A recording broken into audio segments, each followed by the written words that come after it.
अगर आप चाहते हैं माँ म्यूजिक अररिया का ऑडियो वीडियो आपके पास सबसे पहले पहुँचे तो चैनल को सब्सक्राइब करें और बेल आइकन को दबाना ना भूलें।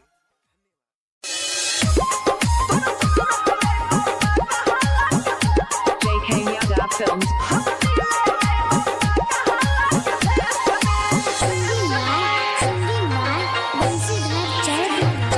केना के जीवो हम गे तू के जेबी गम गे केना के जीवो हम गे तू के जेबी गम गे यतने बतलाई दे रहबे कौन देश में तोरा ससुराल अइबो पागला के भेष में हम मिले अइबो पागला के भेष में केना के जीवो हम गे तू के जेबी गम गे केना के जीवो हम गे तू के जेबी गम गे यतने बतलाई दे रहबे कौन देश में तोरा ससुराल अइबो पागला के भेष में हम मिले अइबो पागला के भेष में।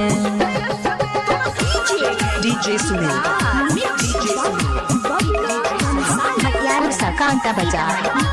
कांटा बाजार मारी लेबो चाकू दिल में हाथ लेबो चीर गे तोरा खातिर बह न जाइबो छौरिया फकीर गे छौरिया फकीर है मारी लेबो चाकू दिल में हाथ लेबो चीर गे तोरा खातिर बह न जाइबो छौरिया फकीर गे बचपन के छियो यार गे हम करैरी हो प्यार गे बचपन के छियो यार गे हम करैरी हो प्यार गे घुट घुट के जी हमले बहु गे कलेश में तोरा ससुराल अइबो पागला के भेष में हम मिले अइबो पागला के भेष में।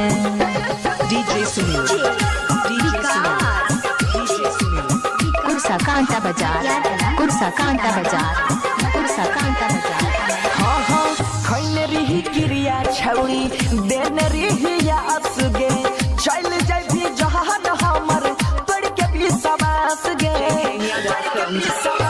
हाँ खैले रही क्रिया छौरी देने रही यास गे चल जाय भी जहान हमर तोड़ के भी सवास गे कहै छौ बनसी धर गे सुधीर के जय में घर गे कहै छौ बनसी धर गे जय में सुधीर के घर गे सोनू अजैया फसतौ बड़का केस में तोरा ससुराल अइबो पागला के भेष में हम मिले अइबो पागला के भेष में केना के जीवो हम गे तू के जेबी गम गे केना के जीवो हम गे तू के जेबी गम गे यतने बतलाई दे रहबे कौन देश में तोरा ससुराल अइबो पागला के भेष में हम मिले अइबो पागला के भेष में।